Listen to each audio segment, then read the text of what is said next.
Bonjour à tous et bienvenue dans Point Trash, votre émission qui ose aborder les points qui fâchent. Vous avez tous rêvé du grand amour et aujourd'hui, avec les sites de rencontres et les réseaux sociaux, c'est devenu beaucoup plus facile. Mais est-ce sans risque? C'est ce dont nous allons parler aujourd'hui avec notre invité Fabrizio, connu aussi sous le nom de Fafa la courgette, sur les réseaux sociaux. Fafa, salut. Salut Peggy. Bienvenue. Merci beaucoup, merci de m'accueillir dans ton émission. Avec plaisir. Tu as 34 ans, en quête d'amour. C'est ça. Tu as connu une belle histoire qui s'est terminée malheureusement en cauchemar, harcèlement, menaces de mort, Ouais. compte en banque vidé. Mais avant d'en parler, depuis combien de temps es-tu sur les sites de rencontres? Alors ça va faire 6 ans que je suis sur les sites de rencontres depuis que en fait, je suis devenu célibataire, que j'ai pris des vacances sentimentales, on va dire. Et ouais, ça fait 6 ans que j'écume à peu près tous les sites de rencontres, que ce soit gay, hétéro, etc. Voilà, je me balade un peu et je veux dire que j'ai fait quand même pas mal de belles et mauvaises découvertes, on va Mais dire. pourquoi tu t'es inscrit? Je me suis inscrit parce que quand on est célibataire, ben, on a envie d'un côté d'essayer de se prouver qu'on peut toujours plaire déjà pour commencer. Ça flatte l'ego, on va pas dire le contraire. Et puis aussi, moi, j'ai toujours voulu être à la conquête en fait de quelque chose que vraiment encore aujourd'hui, je ne saurais pas te dire quoi exactement, mais j'adore faire la connaissance de nouvelles personnes. Après, j'ai mon entourage proche qui ne change pas, mais j'aime avoir aussi à côté de ça des gens avec qui discuter de tout et de rien, de sujets avec qui je peux pas parler avec certaines personnes, etc. Et moi, j'ai pas forcément besoin de connaître la personne depuis 10 ans pour installer une confiance, chose qui m'a valu des fois des grosses emmerdes, j'ai envie de dire. Et voilà, c'est ça en fait. Je pense que c'est vraiment le fait de voir déjà si on plaît, toujours. Parce qu'après 10 ans de couple, parce que j'ai fait deux relations de 5 ans avec une semaine de vacances entre les deux, et juste de voir en fait si on plaît toujours, et puis d'essayer de se rassurer aussi, de rassurer son ego surtout. Est-ce que c'est différent entre aujourd'hui et puis avant, les sites? Bien sûr que oui, déjà moi, les deux grosses relations que j'ai eues n'avaient rien à voir avec des sites de rencontres, donc c'était des rencontres naturelles si je puis dire. Et après j'ai vu par la suite que les relations que j'ai essayé d'avoir via un site de rencontre, c'était une catastrophe. C'était du fake, ça vendait du rêve pour rien, ça parlait beaucoup pour rien aussi. Et en fait, la méthode d'approche est complètement différente d'il y a 10 ans en arrière. C'est-à-dire? Aujourd'hui, déjà, les gens n'ont plus le temps. Pour rien du tout. Ouais, c'est clair. Les gens, ils t'envoient un message, c'est limite s'ils te disent est-ce que tu vas bien, comment tu t'appelles, est-ce que tu as passé une bonne journée, chose Est-ce qui qu'on est baise? tout à fait normal. Ça. Voilà, c'est ça. Ok. C'est même pas ça, c'est des fois, tu as une photo d'un trou de balle qui t'apparaît sur l'écran, qui fait le poulpe comme ça. Tu te dis waouh, alors qu'est-ce qu'il veut, quelle est l'approche en fait, pourquoi? Et en fait, des fois, tu es un petit peu naïf, tu te dis mais pourquoi est-ce que tu m'envoies ça? Quel est le but? Alors qu'au final, si on t'envoie ça, c'est clairement un message, c'est clair, net et précis. Oui, on est d'accord. Mais tu essaies quand même de dire bon, peut-être c'est une façon d'aborder qui est un peu plus, mais non, pas du tout en fait. C'est vraiment genre on va droit dans le mille et on tape dans le fond quoi, vraiment. Mais le fait que tu sois catalogué, d'avoir cette étiquette de viande attestée, ça ne te dérange pas? C'est aux yeux de tout le monde, en fin de compte. C'est un côté dérangeant, mais d'un autre côté, tu te dis que tu plais quand même et que tu as un côté excitant que tu renvoies auprès des gens. Donc, je te dirais que dans ce milieu-là, surtout dans le milieu gay, je vais dire, parce que c'est celui que je connais le mieux, tu es clairement un morceau de viande. Maintenant, c'est assez particulier parce que plus tu avances dans l'âge et plus la viande est périmée, Okay. malheureusement. Mais quand on a faim, on a faim. Et en fait, c'est là où ça perd un petit peu justement cette beauté parce qu'on peut coucher avec tout et n'importe quoi si on est sûr de soi et puis si on sait ce qu'on vaut et ce qu'on cherche. Moi, j'ai rien contre les personnes qui couchent tous les jours avec 4-5 partenaires différents. Mais c'est juste en fait qu'à un moment donné, tu te sens plus du tout, privilégié en fait par une relation même sexuelle. Tu te dis, t'es vraiment un morceau de viande. Et puis même si on dit, oh, tu sais quoi, ton âge, au final, je m'en fous, un trou est un trou.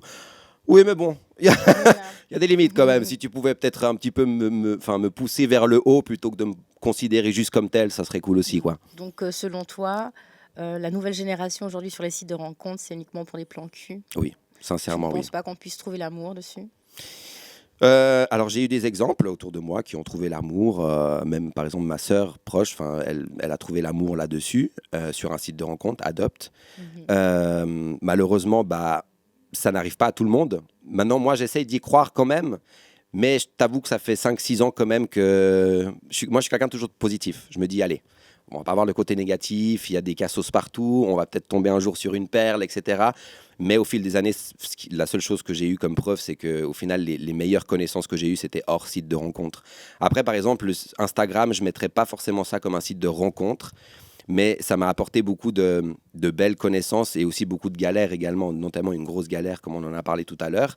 Mais c'est deux choses différentes. Mais je pense qu'on peut quand même trouver l'amour sur, on va dire, les sites en général. Voilà, pas uniquement, enfin je vais pas baser sur un site rencontre mais sur les sites en général, je pense qu'on peut quand même trouver l'amour. Il y a quelque chose, il doit y avoir quelqu'un qui te correspond. Et j'imagine que tu as dû rencontrer certains faux profils. Tu les repères comment d'ailleurs? Alors, ce qui me fait rire, c'est que ces faux profils en question, Ils sont tous beaux, hein? alors ils sont tous beaux déjà pour commencer, ou alors ils ont aucune photo. C'est soit l'un, soit l'autre. Il n'y a pas d'entre-deux. Et en fait, ce qui me fait rire, c'est que ces faux profils, moi je vais dire la vérité, j'en ai aussi eu des faux profils pour aller guetter certaines choses un petit peu en mode sous-marin. Donc je sais comment ça se passe. Et vraiment, les jeunes d'aujourd'hui qui sont H24 sur les réseaux sociaux savent aussi reconnaître des faux profils. Donc déjà, je n'arrive toujours pas à comprendre pourquoi les gens persistent à créer des faux profils. Déjà, ça c'est une chose. Maintenant, il y en a énormément de faux profils parce qu'il y a juste des gens, comme par exemple sur Grindr, qui est une application gay, qui ont des faux profils avec des fois des acteurs, etc. Alors tu te dis déjà, t'es con parce que comme toi, je regarde la télé, je suis les gens de la télé-réalité, etc. Moi, un Antoine Goretti qui m'envoie une photo de sa bite, je suis désolé, c'est quelque chose de pas du tout possible. Surtout qu'apparemment, il habite à Boussan, quoi. Donc, c'est pas possible. Mais les gens, ils y croient. Et en fait, ces gens-là qui créent des faux profils veulent juste au final se taper une petite branlette derrière leur écran à minuit du soir. Et puis ils se disent, bon, je suis un beau mec, enfin, je fais semblant d'être un beau mec, la personne en question va tomber dedans, elle va m'envoyer des nudes, etc. Et puis ça part comme ça, et puis après ça te bloque, parce qu'une fois qu'il a fait sa petite affaire, et ben voilà, on a terminé. Et il y a des faux profils aussi qui pensent qu'une fois qu'ils t'ont donné rendez-vous, que tu vas aller sur le lieu du rendez-vous et que tu vas voir que c'est pas du tout la photo qu'ils t'ont envoyée, ils croient bêtement en fait que tu vas rester là. Tu vas te dire, oh, mais c'est pas grave. Bah, y a eu des échanges, donc forcément ça crée des liens, voyons. Ouais, mais alors moi, tu peux avoir tous les échanges que tu veux. Si physiquement ça joue pas, non, on peut très bien s'entendre, mais si physiquement ça joue pas, tu peux repartir de là où tu es arrivé. Moi, ça me va très bien, quoi. Bon, bah, avec toute ton expérience, est-ce que tu aurais un conseil à donner à quelqu'un qui voudrait s'inscrire sur un site de rencontre pour pas se faire avoir? Bah déjà, la personne qui va s'inscrire aujourd'hui sur un site de rencontre, d'après moi, elle devrait rien attendre. Tu dois pas absolument attendre quelque chose d'un site de rencontre, parce que de nouveau, par rapport à mon expérience, moi, les sites de rencontre jusqu'à maintenant ne m'ont rien amené du tout. Même pas une très belle histoire d'amour ou j'ai envie de dire même pas une véritable nuit de plaisir, parce que voilà, il faut s'inscrire en fait sans avoir d'idée derrière la tête, parce que comme on dit en général, les choses arrivent, elles n'arrivent pas par hasard. Et c'est le destin. Moi, je crois beaucoup au destin. Donc, les gens qui vont sur les sites de rencontres et qui attendent absolument quelque chose, qui écrivent à toute la planète entière, salut, comment tu vas, est-ce que tu es chaud, est-ce que tu n'es pas chaud, tu veux faire connaissance, etc. Au final, tu n'as jamais rien derrière. Expérience faite. Et moi, les fois où j'ai décidé de m'inscrire et puis de dire, je vais laisser faire le truc, je vais m'inscrire, il y a mes photos, ceux qui veulent m'écrire, ils m'écrivent, bah, ça marche mieux. Parce qu'au final, déjà, c'est des bonnes surprises. Parce que tu te dis, tu n'es pas allé harponner la terre entière. Donc, tu te dis, ah, j'ai reçu un message. Alors, moi, sincèrement, je te dis, je ne suis pas quelqu'un qui reçoit 150 000 messages par jour. Si j'en reçois un par semaine, vu la qualité du message de merde, je préfère des fois ne pas en recevoir. Mais je suis quelqu'un, justement, qui me dit, ah, tiens, j'ai reçu un message, bah cool, je vais aller regarder. Mais si tu es tout le temps sur ton application, à H24, à chercher, à envoyer des messages à tout le monde, au final, tu n'as rien du tout. Parce que, comme on dit, quand on cherche à force, bah, on trouve la merde, quoi. Là, tu parles de destin et d'expérience, Ouais. et pourtant, tu t'es fait avoir. Ah et oui, ça mais s'est alors, passé comme un bleu, comme on dit. En fait, je cherchais quelqu'un sur les réseaux sociaux parce que je venais de me séparer. Sentimentalement, j'étais très faible, enfin, mentalement aussi. Mais j'étais quelqu'un, à l'époque, il y a 5 ans maintenant, qui avait besoin d'affection, etc. Tu sais, quand tu viens de te séparer de 5 ans, etc. Voilà. Tu as besoin d'affection, tu as besoin qu'on te dise, qu'on te remonte vers le haut. Et physiquement, à l'époque, je travaillais dans un environnement où je me plaisais pas du tout physiquement parce que je devais avoir une certaine tenue, une certaine apparence et tout ça. Et j'avais besoin, en fait, d'un coach fitness pour me remonter, pour me faire une transformation physique aussi, pour essayer de me plaire moi-même déjà. Et en fait, il y a quelqu'un qui a répondu à ça, c'était sur Instagram. Je ne sais pas comment aujourd'hui cette personne est tombée sur mon profil, mais de nouveau, le destin, je pense. Mauvais destin pour le coup, mais le destin quand même. Et en fait, cette personne-là m'a tout de suite contacté. Voilà, je suis coach sportif. Je viens souvent en Suisse parce que ces photos étaient géolocalisées dans la Riviera. Et je lui ai dit, bah écoute, enfin, je lui ai pas dit, mais je l'ai pensé très fort. Je lui ai dit, non seulement tu es une bombe atomique, donc avoir un coach comme ça, moi, ça me va. Enfin, je pense que ça peut me motiver plus qu'autre chose. Et en fait, bah, c'était un mardi et je lui ai dit, bah, la prochaine fois que tu viens en Suisse, redis-moi et on avise. Et le jour d'après, il m'a écrit, écoute, ce week-end, je suis là. Donc, J'ai il dit, bon. existait vraiment physiquement. Ouais, il Ok. existait, on se faisait des audios, etc. Très belle voix, les photos, c'était les siennes, enfin, aucun doute, quoi. Et vraiment, jusqu'à aujourd'hui encore, je me dis comment j'ai pu. Enfin, bon, bref. Et du coup, en fait, le week-end est arrivé, donc il est venu un vendredi. Et je suis allé avec une amie à moi parce que je lui ai dit, écoute, ça te dit de venir. En plus, il est canon, elle était célibataire à l'époque. Donc, je lui ai dit, écoute, d'une pierre deux coups, viens avec moi, comme ça, on passe une soirée avec lui, je suis pas tout seul, etc. Alors, en soi, j'ai pas peur d'aller voir quelqu'un tout seul. C'est juste que là, ben voilà, j'avais prévu ma soirée avec ma pote et je me suis dit, on y va ensemble. Et en fait, cette personne-là avait loué un Airbnb sur Lausanne et dès qu'on s'est vu, coup de foudre amical. Mais un truc que j'avais franchement jamais vécu jusqu'à maintenant. Le gars, j'ai l'impression que ça faisait 10 ans qu'on se connaissait. Mhm. Et même ma pote me disait, putain, c'est incroyable la complicité que vous avez, quoi. Donc déjà, ta pote qui te dit ça, en live, ça se passe comme ça, donc il y a tout Ça met pour être une rassuré. confiance, Ouais, ouais. j'étais vraiment super à l'aise. Et en fait, au fur et à mesure du temps, ben, après ça, il m'a dit, voilà, je suis vraiment content d'avoir fait ta connaissance. On dirait que ça fait 10 ans qu'on se connaît. Enfin, il me remontait vraiment, mais vers le haut. Et j'avais vraiment besoin de ça sur le moment, en fait, vraiment. Surtout que j'avais mis pas mal d'amis en fait de côté suite à ma relation. Donc vraiment niveau social, j'étais un petit peu aussi en arrière. Et là, vraiment, j'avais quelqu'un qui était déjà canon. Il était adorable. Il me donnait des conseils. Il voulait m'aider dans ma transformation physique et tout ça. C'était incroyable. Et en fait, il voulait pas repartir parce que bah, il m'a dit, écoute, je suis triste de te laisser en fait parce que vraiment, j'ai trouvé pas une âme sœur, mais une âme frère, en fait. Enfin, on s'est tellement bien entendu que je ne pars pas. Je vais reprendre un Airbnb et je vais rester là avec toi jusqu'à ce que je trouve du travail pour m'installer. Parce qu'il me disait, je veux pas te quitter. Je dis, bon, ok, alors allons-y. Donc, je vais t'aider aussi à trouver un travail parce que j'ai pas mal de connaissances dans le milieu de la restauration et tout ça. Et bah, un Airbnb, 2 Airbnb, 3 Airbnb, 4 Airbnb. Et il pour a fini finir. chez toi. Et il a fini chez moi parce que, Bonne bon âme. citoyen que je suis, je lui ai dit, écoute, moi, j'ai pas envie que tu partes. Donc, tu sais quoi, moi, je suis tout seul chez moi. Ça fait pas longtemps. J'ai besoin de compagnie. Tu peux être mon colocataire 2 ou 3 semaines, le temps que tu retrouves quelque chose. Parce qu'entre-temps, voilà, il m'avait dit que sa carte bancaire avait été cassée en deux Bien sûr. parce qu'il faisait du street workout, etc. Machin. Donc, je lui ai dit, écoute, c'est pas grave. Reste chez moi. Tu me paieras un loyer à la fin du mois. Et puis... et même, dans ma tête, j'avais même pas l'idée de lui faire payer un loyer parce que moi, quand j'aime, je compte pas. Donc vraiment, ce gars-là, je l'adorais. Il était hétéro, hein, je tiens à préciser. Mais moi, c'est pas parce qu'il y a un gardien qu'on va pas marquer un but. Donc voilà, hétéro, tête de veau, tout ce que tu veux, moi, ça ne me bloque pas. Donc, et puis franchement, avoir un beau gars comme ça à la maison, le gars, il sortait de la douche, torse nu, Ah, en c'est pas caleçon, négligeable, tout etc. ça. Ah ouais, non, moi j'étais en PLS, tachycardie, j'en pouvais plus. Mais vraiment, ça me faisait que du bien. Et j'aurais pu lui donner le bon Dieu sans confession. Il faisait mes toilettes, il promenait mon chien, il m'amenait le café au petit déjeuner le matin, il me faisait à manger des repas, mais incroyables. Donc vraiment, il avait tout pour plaire. Et en fait, ça a duré 3 semaines, cette histoire. Et en fait, c'était juste avant mes 30 ans.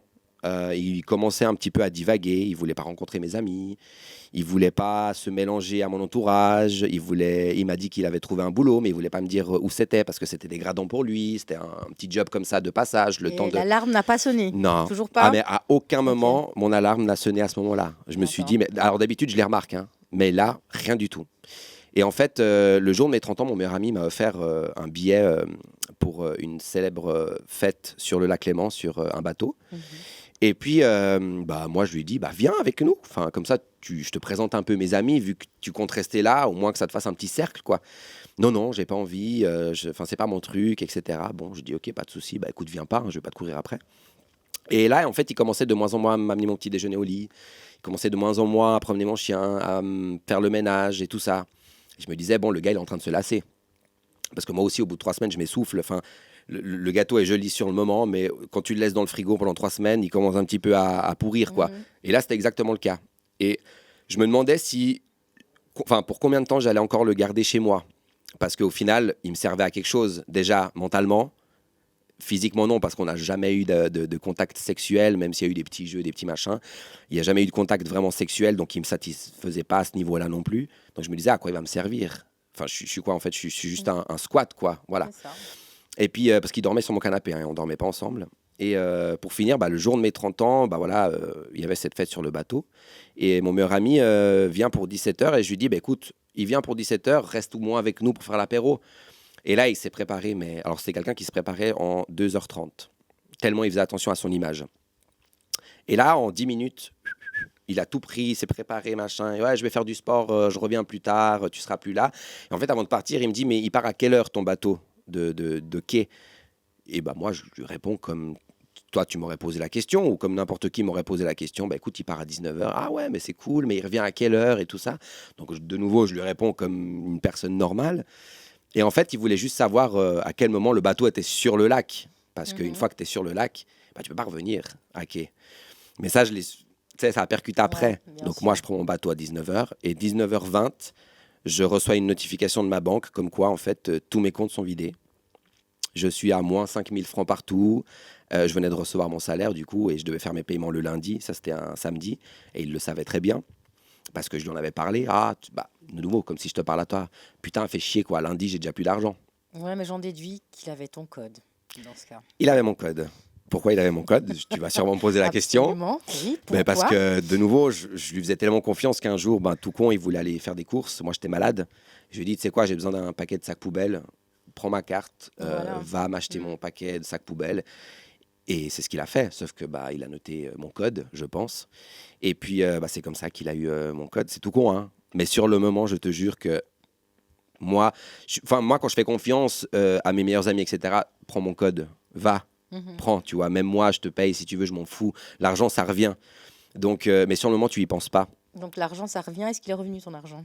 Alors non, il n'est pas revenu. En plus. Parce que c'est moi qui... Enfin, j'ai porté plainte, hein, etc. Mais pour t'expliquer un petit peu ce qui s'est passé, une fois qu'on était sur le bateau, voilà, j'ai appelé... et moi, je pensais que c'était une mascarade. Hein. J'appelle la banque. Vous avez un bug dans votre système. Non, non, vous venez de retirer tant de coupures en 1 heure. Non, c'est pas possible, je suis sur un bateau. Surtout que j'ai toujours ma carte bancaire sur moi. Toujours. Et là, vu que j'avais reçu de l'argent cash pour mes 30 ans et qu'il n'y avait pas de distributeur sur ce bateau, je me suis dit, ma carte ne me sert à rien, je la laisse à la maison. Beau aussi. cadeau d'anniversaire. Voilà. Après, t'avais qu'une envie, c'est de redescendre. Ouais, de j'étais un peu régler cette bloqué. histoire. Et pour te dire, franchement, ça faisait 20 minutes que j'étais sur le bateau. Donc, toute la soirée, et le bateau revenait à minuit. Hein. Donc, toute la soirée, j'étais assis sur un banc, en plus avec la musique à fond. Il y avait tout le monde qui s'ambiançait, même mon meilleur pote, à un moment donné, il se disait, mais qu'est-ce que je fais? J'ai envie de m'amuser, mais en même temps, il est tellement mal. Donc, du coup, il est resté un petit peu avec moi. J'avais aucune envie de danser, de boire, etc. Puis lui, il essayait un petit peu de me motiver. Mais tu verras, de toute façon, tu peux rien faire de plus. Une fois que tu arrives à quai, tu rentres à la maison tranquille, etc. Bon. Et en fait, 30 minutes avant qu'on arrive à quai, je reçois un message de sa part, parce que j'avais essayé de l'appeler entre-temps. Écoute, il y a mes comptes qui se sont fait vider. Je voulais pas y croire. Je lui ai pas posé la question, c'est toi qui l'as fait.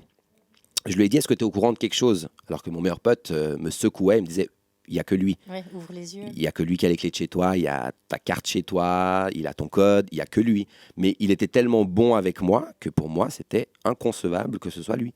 Et il m'a dit, écoute, c'est vite vu, tu rentres à quai, donc il y avait un after normalement dans une discothèque, il m'a dit, tu rentres chez toi, tu prends un taxi, tu rentres chez toi. S'il est là, tu as une discussion avec lui. S'il n'est pas là, tu as ta réponse. Et en fait, j'ai pris le taxi en arrivant à quai. Donc avant ça, j'ai quand même eu des menaces. Hein. J'ai plein de faux profils qui m'ont ajouté. Je trouvais ça bizarre, mais je me suis dit, bon, des faux profils, franchement, il y en a plein qui m'ajoutent sur Insta, sur Facebook. Encore une fois, je n'ai pas percuté que c'était lui. Donc j'arrive à quai, je prends le taxi, je rentre chez moi, et là, j'ouvre la porte, une odeur de Javel qui m'arrive sur la gueule comme ça. J'ai dit, ouf. Premier truc que j'ai regardé, c'est s'il y avait mon chien. Mon chien était là, mais le reste, comme s'il n'avait jamais existé. Et là, je me suis posé sur le canapé. Et pendant 30 minutes, je regardais autour de moi. Je me suis dit, c'est pas possible. Sur le moment, tu n'arrives pas à percuter. Donc, j'appelle ma sœur, j'appelle mon meilleur pote, etc. pour leur dire. Et ils me disent, mais de toute façon, là, tu peux rien faire. Enfin, tu vas appeler les flics pour faire quoi même? Ils vont venir, ils vont dire, mais il n'y a personne chez vous. Enfin... Et vraiment, sur le moment, je ne comptais pas le faire parce que pour moi, ça n'était pas lui. Et en fait, il est reparti avec les clés de chez moi. Donc, toute la nuit, j'ai dormi, je te mens pas, avec un couteau de cuisine sous mon oreiller. J'avais déplacé tous les meubles contre la porte pour pas que quelqu'un puisse rentrer. Franchement, tu as des attitudes à ce moment-là que tu dis t'es un psychopathe, quoi. Alors que c'est pas toi le psychopathe, hein. Mais non. Mais tu te dis t'es un fou, vraiment. Qu'est-ce qui t'arrive dans ta tête? Jamais t'aurais pensé faire ça, quoi. Et en fait, le lendemain, je suis allé porter Quand plainte, j'ai même, fait ouais. changement de serrure d'urgence, 800 balles dans la gueule. À la limite, ça, je m'en foutais. Moi, ce que je voulais, c'était une sécurité. Parce qu'au final, que les heures avancent, tu te demandes en fait à qui tu as eu affaire pendant un mois chez toi. C'est une personne, au final, que tu ne connaissais pas. Bah ouais. Son nom, son prénom, son âge, tout était faux. Parce qu'après, j'ai fait examiner un peu avec la police, tout était faux. Cette personne n'existe pas. Et là, tu dis, waouh. En fait, c'est pas que dans les films, quoi. Et ça me fait penser justement à cette série qui a L'arnaqueur de Tinder, où quand je l'ai regardé, je me suis vraiment pas senti bien. Et là, ça fait 5 ans, hein, donc j'ai passé au-dessus. Mais ça m'a rappelé certains souvenirs parce que la méthode d'approche était la même. En fait, ils prennent des proies en fait, qui sont faibles mentalement ou qui ont besoin d'affection, d'amour, qui n'ont pas trop d'amis, etc. La méthode était la même. Et du coup, en fait, on a porté plainte, etc. Et suite à ça, j'ai eu des menaces de mort. Il y a au moins une quinzaine de comptes Facebook qui m'ont ajouté. Je savais pertinemment que c'était lui. Mais de nouveau, tu percutes pas sur le moment. Tu dis, c'est pas possible. Et en fait, il était toujours sur son téléphone, toujours. Il avait apparemment 2 ordinateurs dans sa valise qui m'a reproché en fait de lui avoir volé. Et c'était son excuse pour dire j'ai fui de chez toi parce que tu es un voleur. Ouais, bien sûr. Alors qu'au final, c'est pas moi qui ai volé, enfin c'est lui qui m'a volé. Mais tu sais, sur le moment, tu te poses tellement de questions que tu arrives à te remettre en question et te dire mais est-ce que c'est vraiment moi qui ai ces ordinateurs? Donc j'ai fouillé partout chez moi, pas d'ordinateur. Je les ai jamais vus ces ordinateurs. Donc au final, c'est sa parole contre la mienne. Mais moi, je sais que ma parole était propre, tu vois. Mais c'est compliqué à... Là, je te l'explique, mais de nouveau, c'est hyper compliqué sur le moment à percuter, de se dire mais c'est moi le fou ou... Et il arrivait tellement à te retourner le cerveau, l'esprit, et plus les menaces de mort que j'ai eues toute la nuit. Et puis c'était pas des menaces de mort... C'était on va venir t'égorger, on sait où t'habites. Il avait publié des photos de moi sur ses faux profils. Si vous voulez vous faire du cash, allez-moi se fumer ce fils de pute. Il avait mis l'adresse où je travaillais. Je savais au fond que c'était des faux profils, que ces gens-là en fait n'existaient pas. Mais tu dis quand même, il y a ta photo avec ton adresse, Ouais, où tu travailles, avec des menaces de mort. Vraiment, aller l'égorger, quoi. Mais alors, du coup, tu as porté plainte, mais est-ce qu'il y a une suite? Alors j'ai porté plainte, la police m'a dit direct, écoutez, ici on n'est pas dans les experts, on n'est pas dans NCIS, mais comme ça. Hein. J'ai dit bon, d'accord, mais alors qu'est-ce qu'on fait? Faut attendre, de toute façon il vous a rien fait. La seule chose qu'on vous conseille, c'est que s'il s'approche de vous, vous composez le 117. J'ai dit ouais, ok, qu'est-ce que je... Donc il s'approche de moi, je dis attends 2 secondes, avant que tu me tues, juste appeler le 117, si ça te dérange pas, au moins que quelqu'un soit au courant. Enfin, j'ai trouvé ça vraiment ridicule, alors qu'à côté une dame avait porté plainte parce que son sac lui avait été volé dans les TL. Mais alors ils ont couru, hein. Ah mais direct, ils sont partis à la recherche du sac volé. Et moi j'étais en train de lui dire que j'avais des menaces de mort, mes informations sur internet, mes comptes vidés.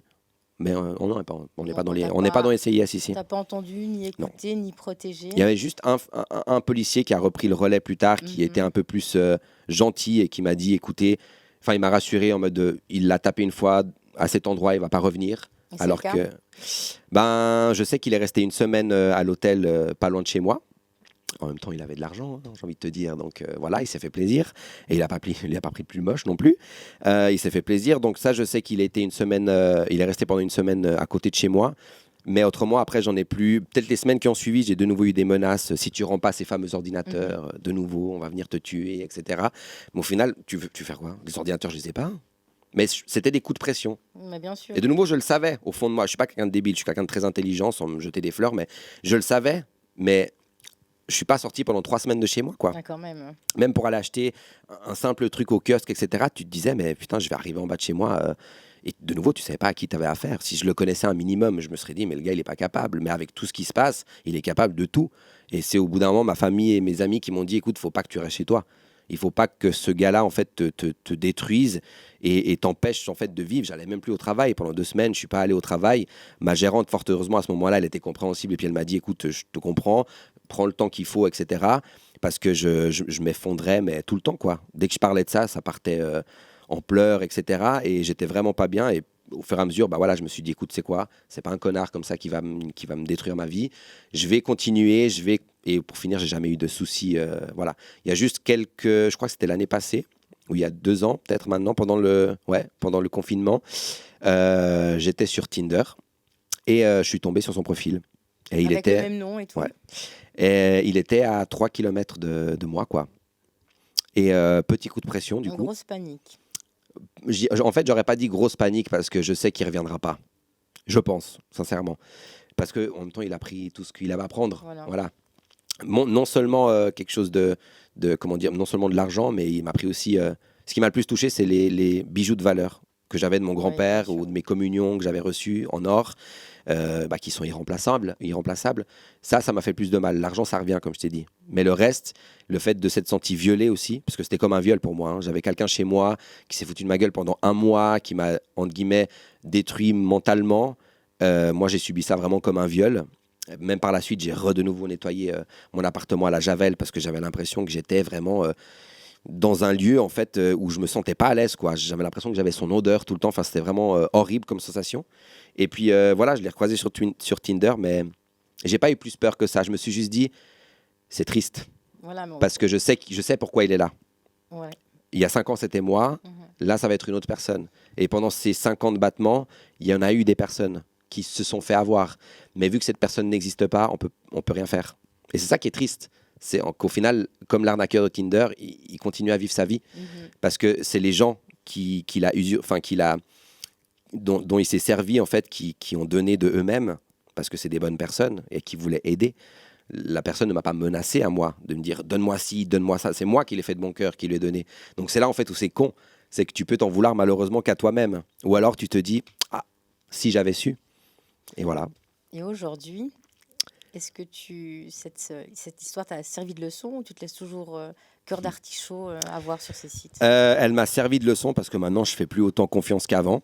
Après, j'ai envie de te dire, une fois que j'avais eu cette histoire-là, j'ai rencontré quelqu'un. Et je me souviendrai toujours, j'étais au cinéma et lui m'avait donné rendez-vous à 19h. Je me suis dit, j'y vais ou j'y vais pas.